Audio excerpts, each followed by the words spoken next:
Prezados telespectadores e internautas pelo mundo afora, sejam todos bem-vindos ao primeiro Conselho de Ideias com o Dr. Inocêncio André, que dissertaremos sobre a economia e finanças da República de Angola com o resto do mundo. Desde logo, pedimos que curta as nossas páginas nas redes sociais como YouTube, Instagram, TikTok, Pinterest, LinkedIn, Twitter. Todas estas estão denominadas como Conselho de Ideias com o Dr. Inocêncio André. Por isso, por gentileza, dá um like e compartilhe com pelo menos 30 pessoas, porque somente assim consegue nos ajudar a crescer. Começo então por saudar. Muito bom dia, Dr. Inocêncio. Bom dia. Por gentileza, informa-nos sua origem, sua formação e percurso profissional até a data atual. Boa tarde, saúdo a todos os telespectadores que nos assistem pelo mundo afora. Inocêncio André é um angolano, graduado em Gestão Financeira, mestre em Gestão de Recursos Humanos e doutor em Ciências Empresariais pela Universidade de Buenos Aires, Argentina. O meu percurso profissional começa em Angola. Desde muito cedo, por intermédio dos meus pais, comecei a trabalhar,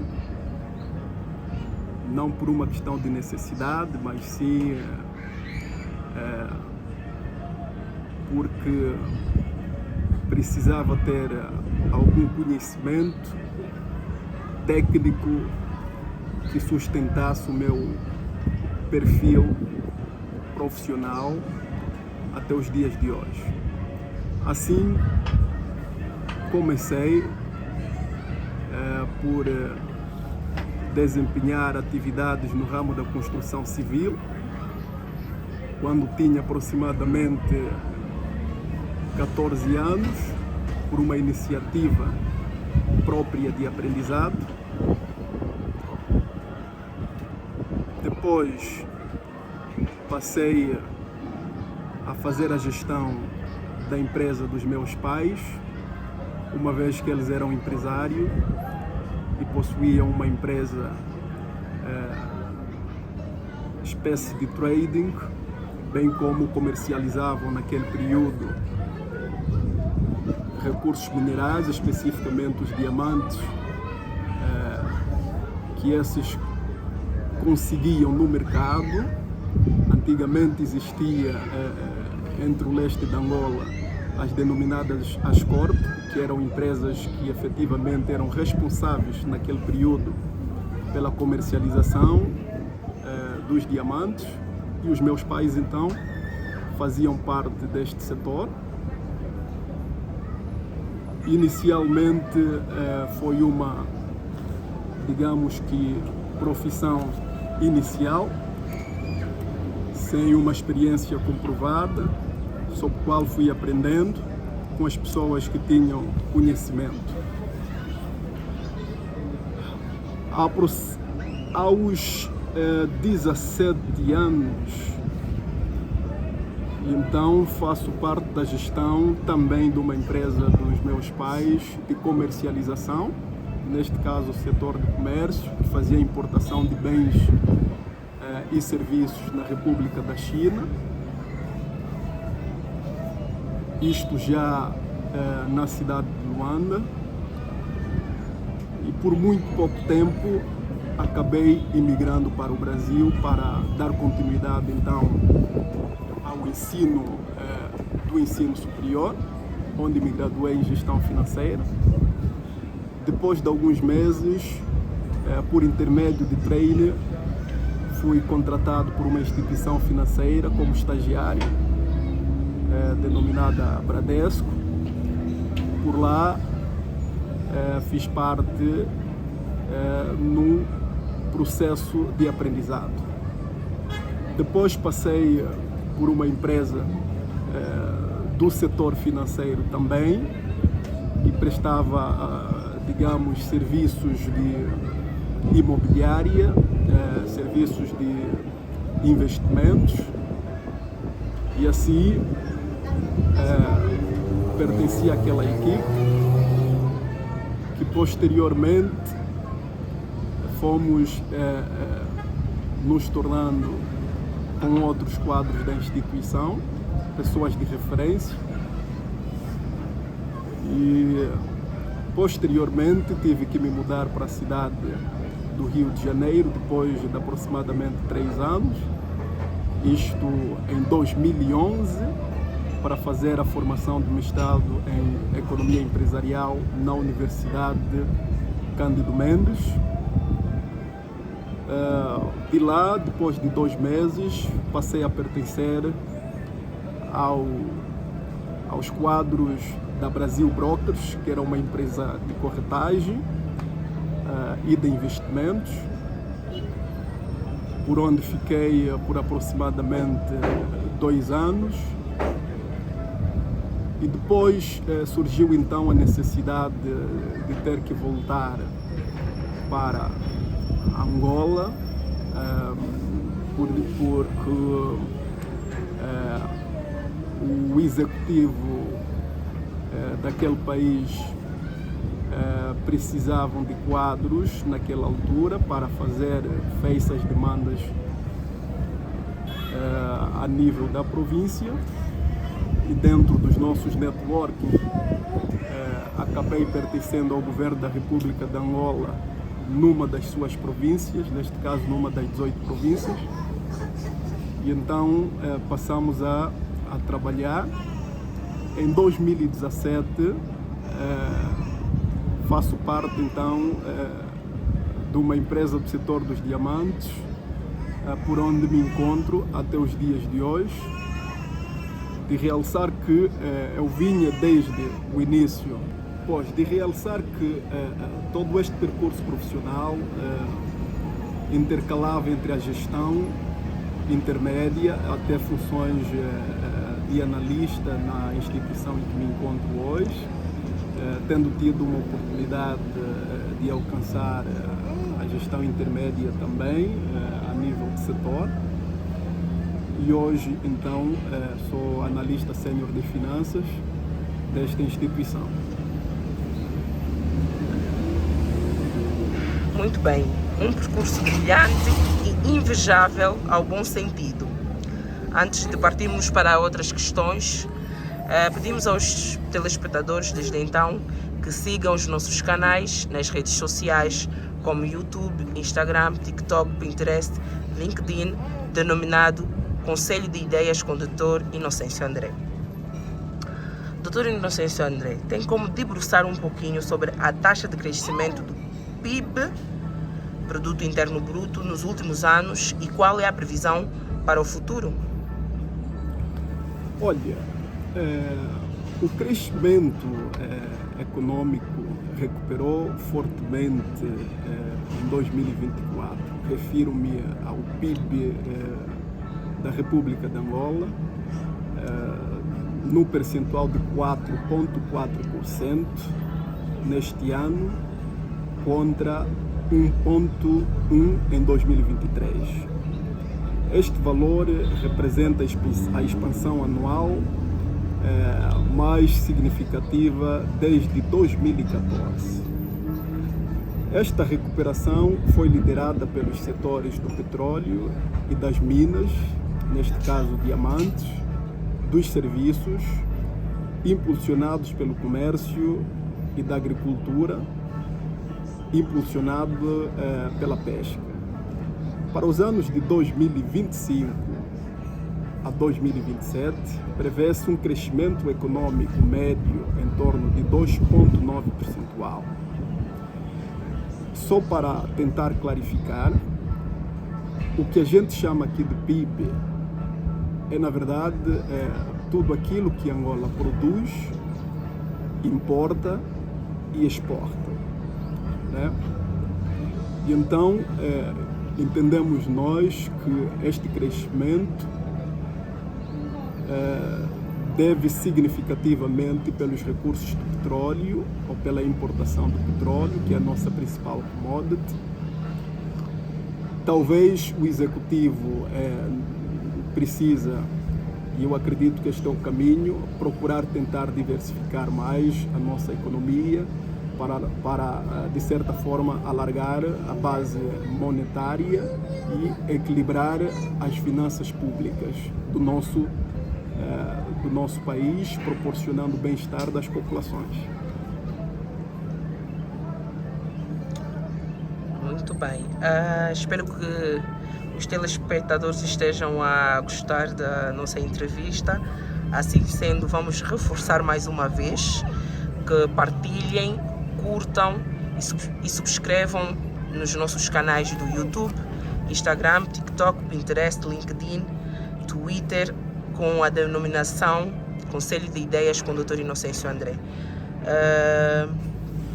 Vamos dar a sequência à nossa entrevista com mais um ponto que eu gostaria que fosse clarificado. Quais são os principais setores que impulsionam ou limitam o crescimento econômico de um determinado país? Olha, eu vou me focar em Angola neste caso, né? Os principais setores que impulsionam ou limitam o crescimento econômico do nosso país, eu diria que é o setor de extração e refinação de petróleo. O gás natural teve uma grande participação nesse crescimento, com 23,8%. O comércio também contribuiu significativamente, com um percentual de 22,1% de participação no produto interno bruto.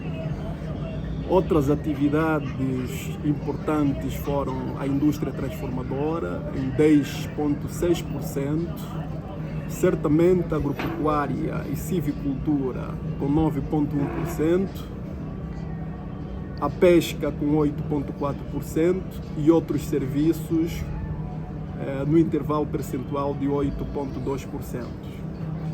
Os dados do Instituto Nacional de Estatística, constantes da sua publicação na Folha de Informação Rápida, Contas Nacionais Trimestrais, se a memória não me falha, confirma que o PIB de Angola cresceu 4,4%, que é o que nós já enfatizamos anteriormente, em 2024.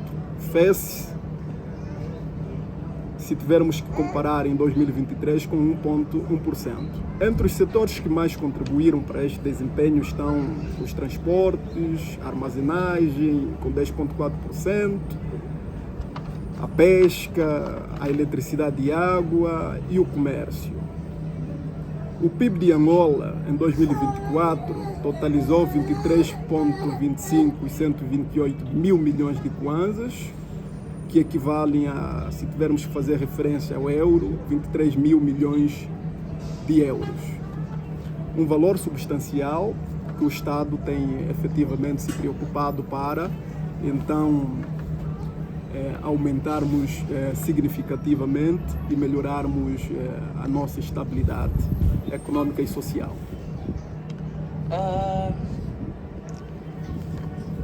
Suscitou-nos uma inquietação, que é o Sr. Inocêncio, no início, diz que para além da Angola há de falar do mundo. Creio que a nossa outra questão relaciona-se à produtividade e à inovação. Qual é o impacto do seu crescimento a nível de Angola e em relação aos outros países? Olha, como sabe, Angola é um país muito novo, completa em 11 de novembro deste ano aproximadamente 50 anos da independência, e eu costumo dizer que não podemos fazer comparações abstratas de países com realidades diferentes. Talvez fosse execuível se tivermos que comparar com os países vizinhos da nossa região, e eu entendo que, na verdade, não nos encontramos tão mal, né?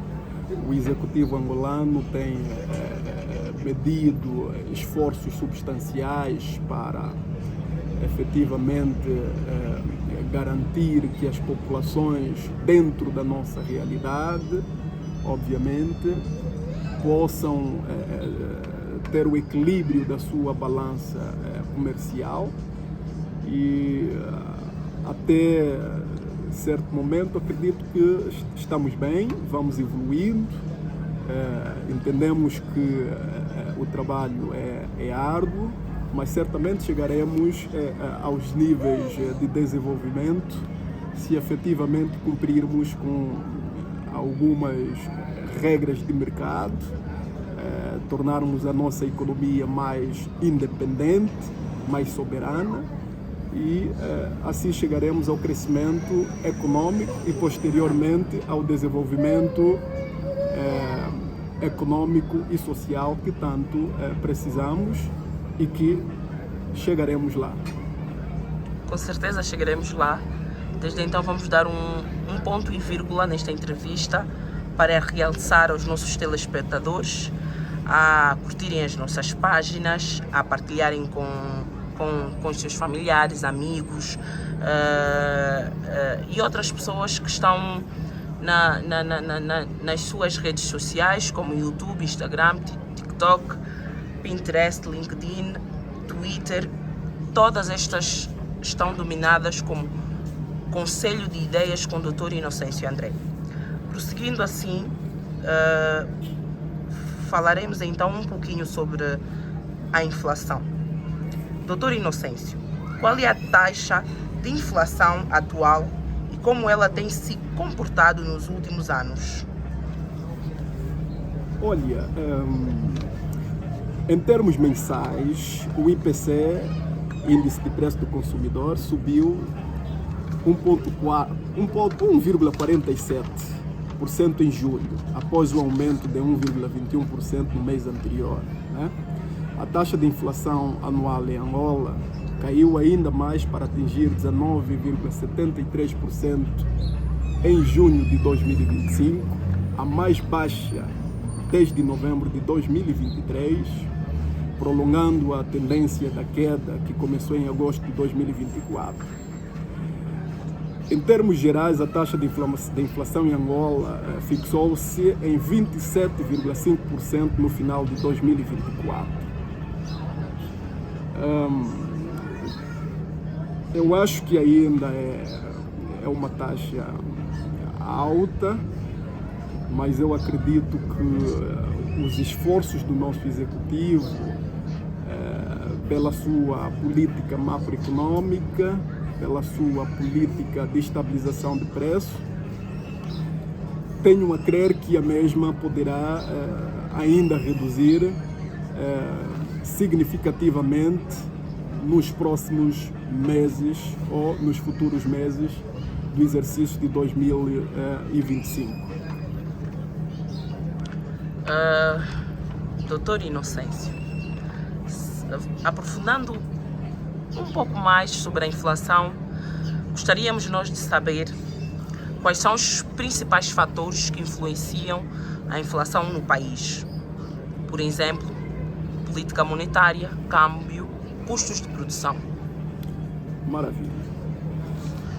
Os fatores que influenciam a inflação são, no geral, pressões de demanda, né?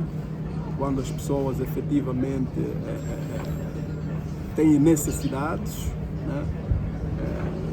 Por produtos ou serviços. Concomitantemente, nós temos pressões de custo, que podemos assim então nos referir à inércia inflacionária, né? As expectativas da inflação. Do ponto de vista da política monetária, destaca-se o crescimento econômico, a estabilidade dos preços, o pleno emprego e o equilíbrio da balança de pagamentos. Do ponto de vista da taxa de câmbio, é influenciada por uma série de fatores. Esses fatores podem ser internos ou externos, incluindo taxas de juros, podemos assim dizer, taxas de juros mais altas tendem a atrair investidores estrangeiros em busca de rendimentos mais elevados, o que aumenta a demanda pela moeda. Neste caso, aumenta a necessidade pela moeda, pelo papel moeda, né? Local, no nosso país, neste caso, Kwanza, e fortalece a sua cotação. Quanto ao custo de produção, é influenciada por intermédio da terra, né? O fator terra. Assim. Daí que, no início, eu me referia à questão de soberania, né? E depois vem o capital, né? A mão de obra, as receitas disponíveis por intermédio deste processo, digamos assim, de extração dos recursos naturais provenientes do país, que são importados para gerar então a receita ao nosso país, né? E, por outro lado, podemos dizer que o trabalho, né? E quando nos referimos ao trabalho aqui, estamos a nos referir ao esforço realizado pelas pessoas, de modo a que obtenham receitas e seus rendimentos para fazer face às suas necessidades do dia a dia. Temos também a questão da adaptabilidade, né? E a questão da complementaridade. A escassez e a substituibilidade de bens e serviços da economia angolana no seu todo. Eu creio que esses são os principais fatores que influenciam a inflação no nosso país. Sendo uma pessoa dotada de conhecimentos na área de finanças, economia e ciências sociais, gostaria eu que aprofundasse mais por que a inflação afeta o poder de compra das populações e qual é a instabilidade econômica. Olha, no contexto da inflação, os consumidores perdem o poder de compra diante de uma taxa, de uma alta generalizada dos preços. Menos pessoas estarão em condições de manter seu padrão de consumo. Como sabe, se nós temos preços muito altos, a tendência é que as receitas das pessoas tendem a reduzir por intermédio do consumo, consumindo um volume menor de bens e serviços. A inflação, por outro lado, tem a questão de gerar incertezas, né, importantes na economia, desestimulando o investimento e assim prejudicando o crescimento econômico.